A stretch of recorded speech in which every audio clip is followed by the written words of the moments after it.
Are you there? You guys taking some time to join the webinar today. So just go over kind of a quick agenda. We put together a PartsTrader overview. I don't know exactly the mix of who's on the call. Some may be familiar with PartsTrader already, some may not be. So we wanted to kind of go over that briefly, go over the PartsTrader base benefits, how PartsTrader works from a workflow standpoint. We'll take a look at the PartsTrader dashboard and the quote request process. Next thing we want to do is go over some of the, for the existing users of PartsTrader, some of the PartsTrader profile review.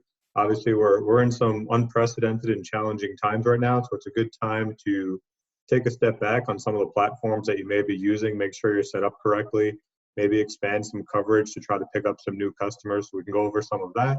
And then lastly, we want to look at the URG integration, the inventory integration, how that gets set up with URG, what it looks like from the PartsTrader workflow. And then we'll go over some of the initial results that we've seen when we initially launched the integration. And then we'd like to open it up for some questions that you may have at the end. So as a quick overview, PartsTrader launched in New Zealand in 2004. Over there, they have about 87% market share. That's pretty much just how the collision industry works in that market. The only reason why I bring that up is because there's a lot of kind of misinformation out there that believes that PartsTrader is owned by State Farm. We are completely private equity funded from New Zealand investors, completely separate from State Farm. They have no ownership stake in us whatsoever. Where that misconception comes from is State Farm was our first customer in the US. We had a national deployment that was completed in 2014 with them. In 2018, we completed a national deployment with the Hartford Insurance. We're currently in progress of doing a full rollout of AAA of Northern California, and we have 4 top 20 insurers scheduled to pilot a rollout in 2020. So we continue to grow year over year, month over month. We have a lot of insurance interest. We have a new insurance team out there that's really making a lot of progress with some of the existing insurers, lots of pilots and lots of rollouts coming.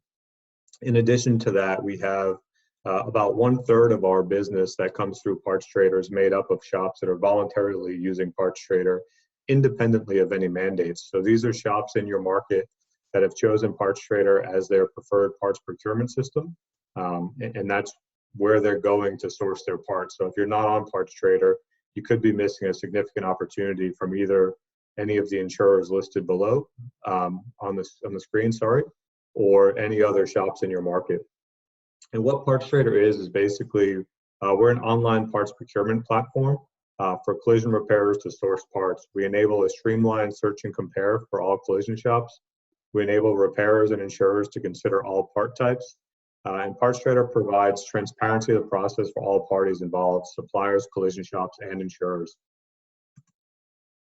We are part type agnostic, so it's the same platform that you see for recyclers, for aftermarket, for OEs, and for the shops as well. So we deliver thousands of insurance estimates daily to suppliers. One of the benefits and really the unique portion of PartsTrader is as a supplier, you always see the entire insurance parts list, not just what the shop wants to show you. So you have a chance to earn a greater share of that insurance estimate. You get quote requests from repairers you would not normally see because you control your geographic coverage. You can expand that at any time without any field sales force. And you instantly start seeing quote requests from shops within those markets. Collision shops using PartsTrader, as I mentioned, beyond State Farm for Hartford and AAA, 54% year-over-year growth over the past 3 years. And as I mentioned previously, 1/3 of our customer base is independent of DRP relationships.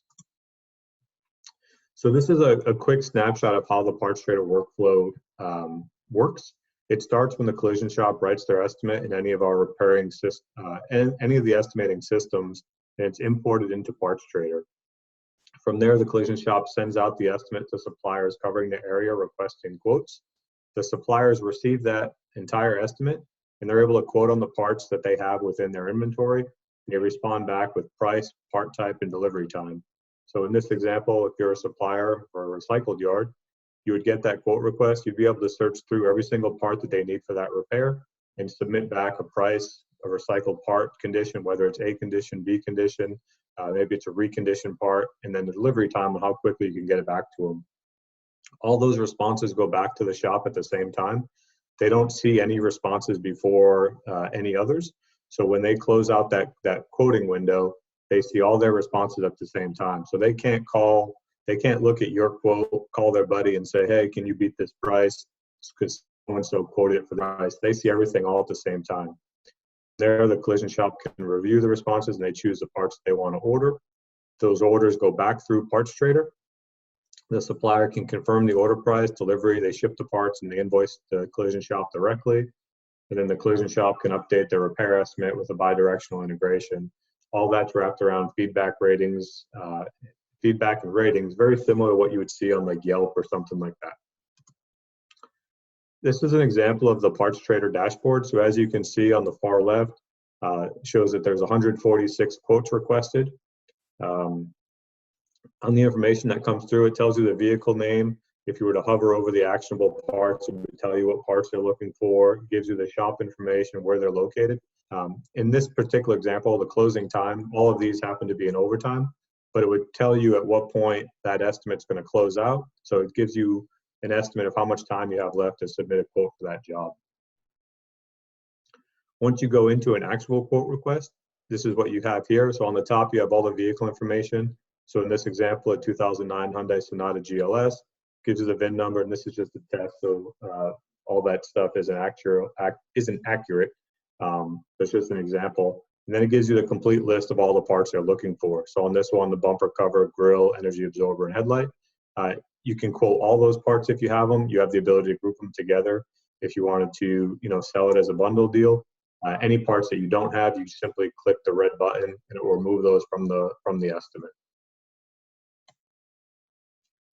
The next thing I want to go over was just the PartsTrader profile review, and I'm kind of going to blow through this list right here because I'm going to jump into a live screen and actually show you firsthand.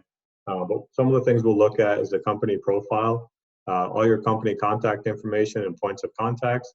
Best practice is really to review this quarterly or after you've had any type of recent staff changes. Since it is an online platform, if someone does have a login, they can log in from any time. So if you were to lose an employee or an employee went to a different company, something like that, you'd really want to make sure you go on and disable their login. You can also set different user access levels. So some people can see the financial side and some of the reporting that's available in PartsTrader. Others may just have access to quoting. We'll also look at the company settings, setting your primary part type, the make coverage, part and price filters, your regional coverage, terms of trade, and the company ratings and feedback. I'm just going to pop into a different screen here.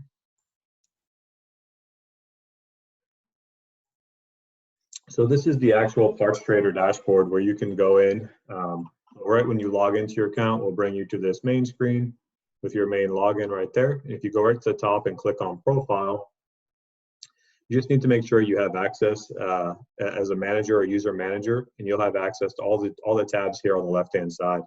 So the first thing I mentioned was going into your company profile. And this is where you want to make sure that all the information in there is correct. So your company name, your company phone number, any fax number, your primary email address, your website, if you may have one.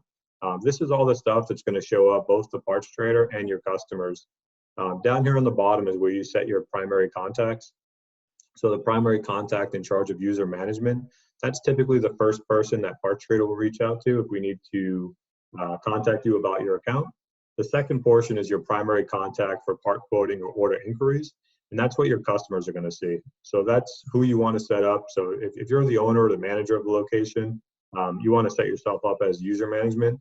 If you have a primary sales rep or a sales manager that you want your customers to contact directly about their orders, that's where you would set them up. The next thing down, again, view company users.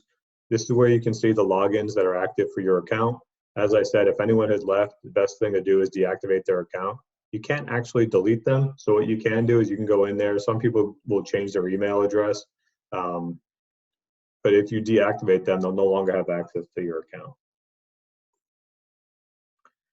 Under the company settings tab, this is where you set up your company settings for your supplier type. So for a recycler, if you do have a primary part type, you would click yes. And if you're a primary part type, you have an option of selecting a few different options from OE recycled, aftermarket, and recycle day. So recycle day is what most people are going to set up as a recycler. This doesn't really have all that much effect on your account, except it's your primary part type. So if you were manually quoting, it's actually going to come through, and that's the part type that's going to be chosen. You can still edit that on any quote request, but it will be set up primarily for you. You can also go in and set up any user training. So anytime you have a new user to the account, you can see if they have to go through the user training or not, if it's mandatory. You also have some options to do some watch lists and the get next quote request button. One of the benefits here is sometimes you have reps that will pop around to look for some of the high dollar cars or high dollar amounts, and they won't quote some of the smaller ones. You can limit that by mandating the use of the get next quote, which will only allow them to go to the next one that's about to expire versus allowing them to pop around. And you can also let certain reps have that ability while having other reps be able to pop around and address the ones as needed. The next one down is make coverage. So for most recyclers, you're set up right here on all makes. If you did have, a specialized yard where you only sold Honda, Acura, or Toyota or something like that, you can select actual makes and only receive quote requests for the makes that you have selected. You can select as many makes as you want, so you can go that route if you'd like. But for most recyclers, they do take all makes and they receive all quote requests. The next one down is a part coverage filter. So again here, most recyclers are going to want all part types set up. You do have the option to select specialty. If you're a recycler that maybe you just do headlights, something like that, you can select be a specialty part type supplier, and then select just the lighting section. So all you would receive were quote requests for lights. But again, for most suppliers, you want to select all part types. And then once you've selected all part types, you can deselect any parts that you don't want to sell. So as a recycler, emblems and labels are typically not something you're going to respond back on. So you can remove those from your quote feed. Same thing with cooling. A lot of recyclers are not selling radiators and condensers to insurance repair shops. Typically, those are parts that are getting kicked back. But you can go through the list and actually deselect any parts that you are not going to sell.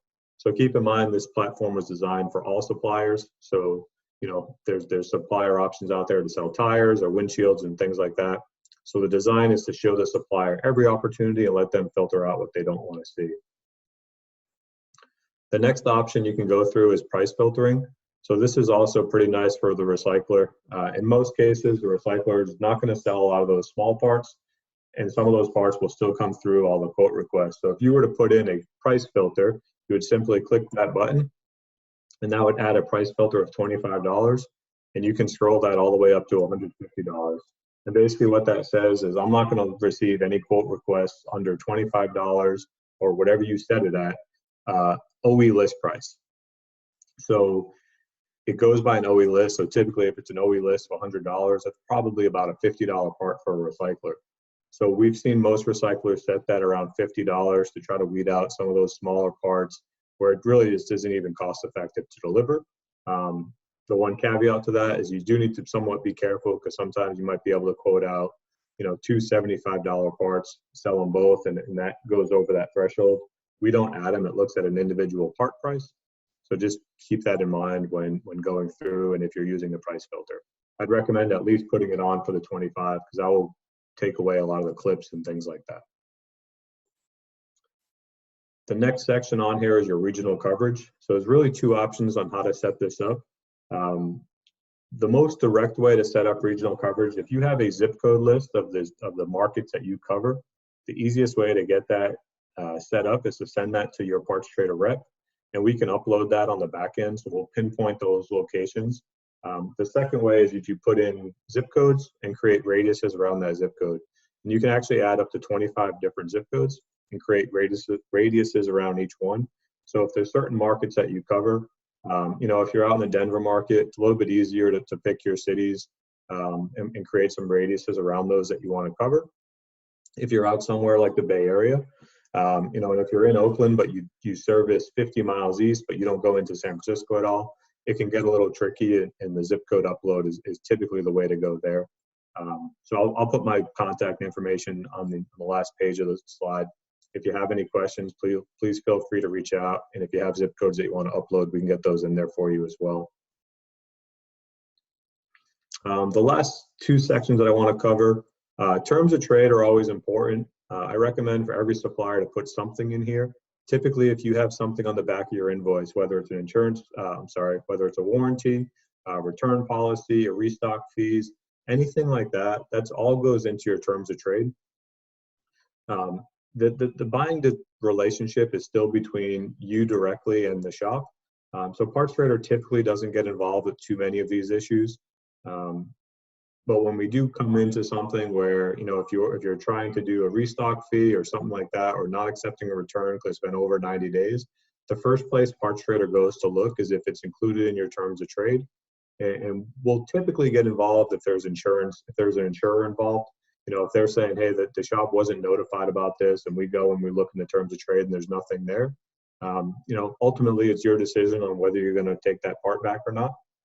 But we highly recommend that everyone has something in their terms of trade. It just protects them. It notifies the shop ahead of time what your policies may be. Keep in mind, a lot of these shops are ones that you've already sold to, but there may be some that are brand new as well. Same thing where if you have, you know, if you offer charge accounts and different things like that, if there's a process to get those set up, we recommend putting all that within your terms of trade. The last section that we have here is your company ratings. So this is impactful as far as being a premier supplier. It's really broken down into two sections. Both added up, they will look at your overall star rating, but this top section is your company feedback. So this is what your customers are saying about you when they're asked to provide feedback. And the bottom portion is what we look at within PartsTrader, really just looking at metrics on the account. So the combination of that will give your overall star rating. In order to maintain premier status, you have to maintain at least a 3.5 as an alternative or as a recycled supplier.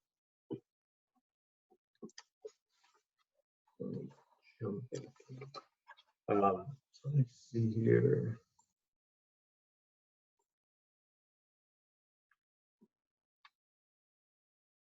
So I'm just going to jump back to the presentation. And I think I can stop sharing and then go right back to you, Kristen.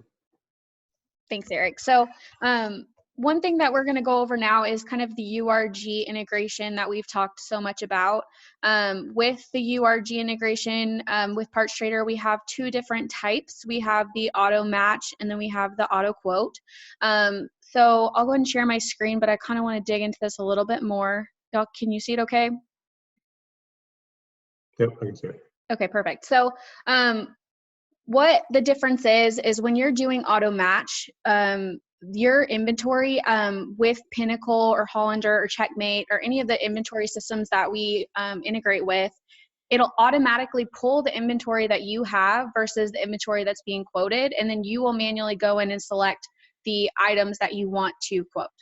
So auto quote is going to be where it automatically quotes your inventory versus the quote, and then it submits that quote. So you actually don't even have to touch it.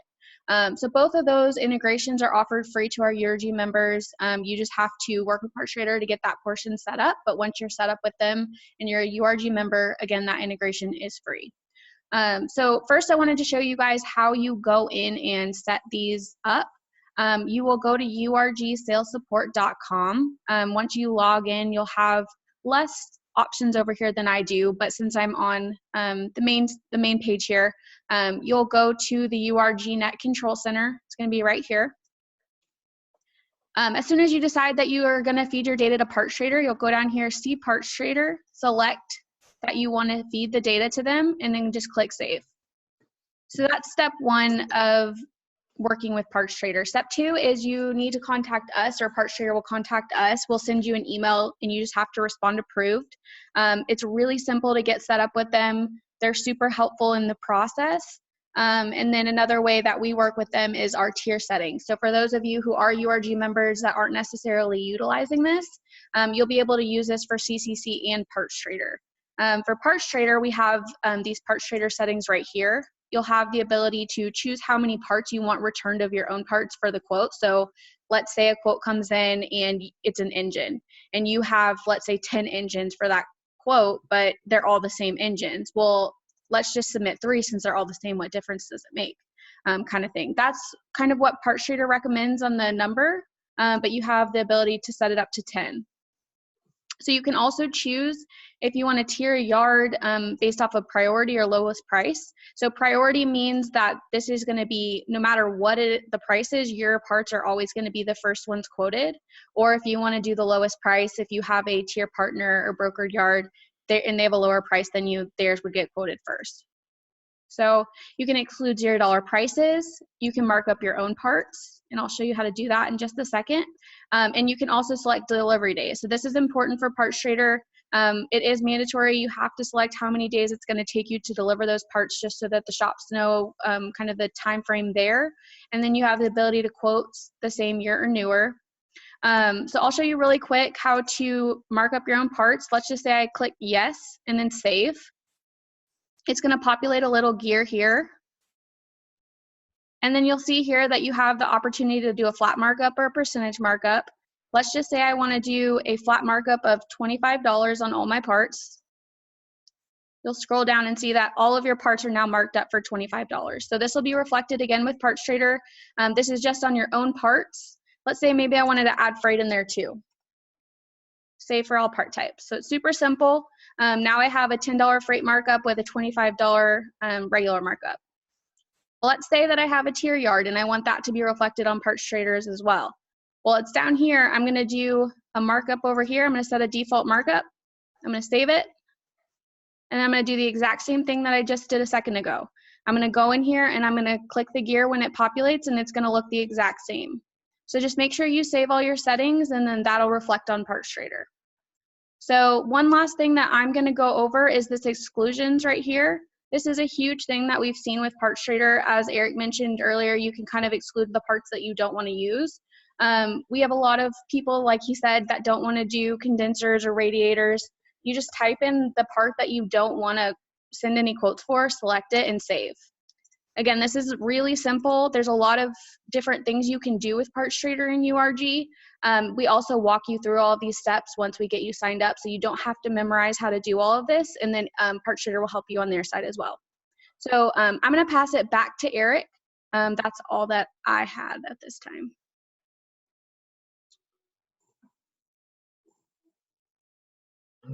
Thank you. Can you see my screen again? Yep. You're Perfect. Good. So I just wanted to walk through, like Kristen said, there's a couple of different options. There's an auto match and an auto quote available through the integration. So this is a dashboard of an account that's set up with auto match. As you can see, it looks very similar to what we looked at originally. As far as the normal PartsTrader dashboard, it's actually identical to the normal PartsTrader dashboard. You can't even tell if this account has auto match. What you will notice is any account that has an integration in place, all of your inventory will automatically show up on that quote request. So when you go into the quote, so for this example, the cross member, this is a cross member that's in stock within your facility, so it populated on the quote. If you don't do anything to this quote, it's going to expire and the shop will never see this response. So with auto match, basically what it's doing is populating those quote requests for you, and it's up to you to still go and quote that part. So if you wanted to quote that part, you would simply click the add button right here, and that would turn green. It would show that that part is added to the quote, and then you would scroll down to the bottom and submit that quote, and that's when the shop would actually see that quote response. So that's the auto match, that's the inventory integration. The next option that I want to share with you is what we call the auto quote with review. So as you can see, this dashboard is a little bit different. There's nothing in the quotes requested tab, and if you look here on the quote submitted, there's another file here that says pending review, and there's 18 jobs in there. So how this works is everything comes into this quote submitted tab. It automatically matches up with your inventory, and it automatically quotes those parts to the shop.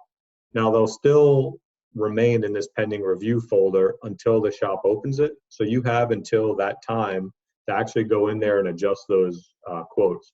So you can see here under this parts line, it tells you how many parts matched up on that job. So all of these that have zeros, if you let those go, they're just going to go off to the shop as is, and they're going to submit an unable to supply response. So from the shop side, it will look like you looked at it, you didn't have the part in inventory, but you told them, sorry, I don't have this one, and you submitted that quote back to them. If you look at this and you say, hey, I know I have 2012 Camrys in there, or maybe you have one that you haven't inventoried quite yet, but you know you have some parts, you can still go in there and click on edit quote, and you can go in, you can manually add parts. The other option you have is anything that does match parts. You can say, okay, there's 3 parts that matched here. I want to go in and see what those look like, because you may want to go in, adjust the ETA, adjust the pricing, or see what parts that matched up. Maybe it was a radiator that matched up and you don't want that to be quoted. So you can go in there and remove that from the quote. So the actual quote review looks like this. As soon as you go in to review that quote, as you can see, that green button's already lit up because it's already been added to the quote. If you don't do anything to this at this point, it's going to go off to the shop as is. But once that's added, you can go in here and you can adjust the selling price. You can adjust the delivery dates. You can come here and you can make notes. If you wanted to manually add anything, you can come here and add a different option or quote multiple parts. So I want to jump into a live screen real quick so I can show you what that process looks like in real time.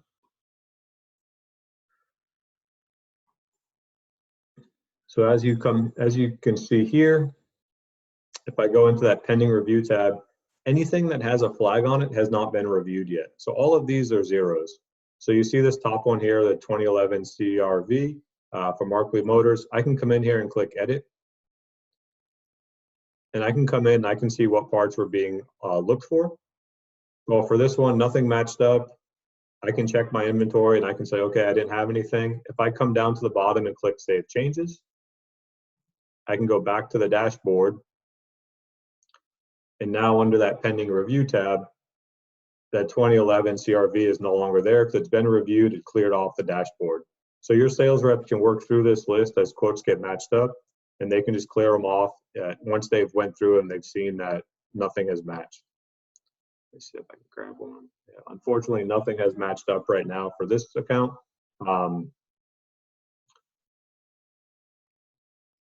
So there's nothing I can show you as far as the quotes go, but if you were to come in and you wanted to manually add a part, you would do the same process, so you can come here and say, oh, okay, actually, I know I have this exhaust.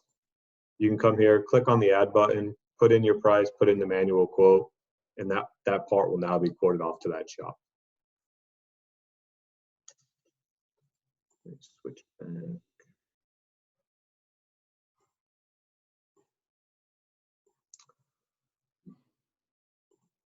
So the last thing I want to share, so we started the URG integration roughly 6 or 7 months ago as a full rollout. In total, we have about 65 recyclers currently utilizing an auto quote with review workflow. The average quote rate of those recyclers is 17.2%. And why that's important is because that was an increase of about 11.2% prior to the integration. So those 65 yards, when they started, were quoting an average of 6%. One of the things that we've looked at as PartsTrader, when we review the numbers, 75% of all the parts that get sold as recycled are being sold by recyclers that are quoting 20% or over. It's one of those things where the more you quote, the more time you put your name out there, your likelihood of selling parts are that much higher. So it's not to say you won't sell a part if you're not quoting over 20%. There's still 25% of those sales going to other suppliers. But the big thing is to quote as often as you can, put as many options out there. One of the other things that we've saw as more recyclers got on board, we started seeing more recycled responses. The recycled sales went up as well. So from a shop standpoint, it's really easy when there's only one response on a recycled part. It's pretty easy for them to say, well, I don't really trust that part because if it comes in damaged, I'm gonna have to write a supplement for an OE part. It's gonna take, it's gonna cost me some time and some money. So I'm just gonna go OE from the beginning. When multiple recyclers respond back and there's 2, 3, 4 options available, it makes it really hard for them to go to the insurer and say, yeah, I didn't want to go with the recycled part, because the insurance is pushing them to make the most cost-effective decision on their behalf. So the more recyclers as a group respond to those quotes, provide more options into the market. And that's why tiering becomes so important as well. Because even if you're quoting someone else's part, you know, when they submit that quote, they may not have one in stock, but they're going to submit one of yours. It shows the market that there's 4 parts available, where in reality, there may only be 1 or 2, but it builds confidence within the buyers. Also, prior to the integration, we looked at those 65 recyclers, and there was an average monthly sales average of just under $8,000. I'm sorry, that's what it is now. It's an increase over $1,700 per month. In total, there's a 63.8% improvement. Some of that is strictly based off of there were suppliers that are out there that were not quoting at all, were not selling anything. We're able to utilize the URG integration. We're able to get quotes out there without adding any significant manpower to their process. And we're basically just able to take their inventory when it matched up, it went into the marketplace, and they were getting sales off of that. So it really has made a huge difference for the recyclers that are on auto quote. We definitely, you know, push suppliers in that direction. I know there's a lot of concerns on, well, you know, if I quote a part that's not really insurance quality, or if I quote a part that got sold, you know, those are some of the things that we look at. And I can be honest with you, it's one of our concerns as well, because we don't want suppliers quoting parts that are not actually available within the market. And it's not an issue that we run into. You know, it's not an issue that's any different than you have today, where you might quote a shop over the phone and then a walk-in comes in 15 minutes later, purchases that part, and you only had one available. And when you get that order, you have to tell them, sorry, you know, I have already sold that part. Or you quote a part, and by the time you get out to the car, you check it and you realize it's a headlight, it's got a broken tab. You know, those are all the same problems we have today. You know, and that's just a part of being in the recycled industry. You know, so we're aware of those challenges, and we haven't seen any increase with an auto quote account versus another account. So that's pretty much all I had for you. Kristen, I don't know if you have a section here where they can ask questions via the chat, or if they can just say the ability to unmute. Yeah, no, unfortunately, I don't have the ability to have them talk, but there is a Q&A button as well as a chat button. So if you guys have questions, just put them there and then we can address them as they come in. And we'll leave that open for a minute or so for everybody to get those in.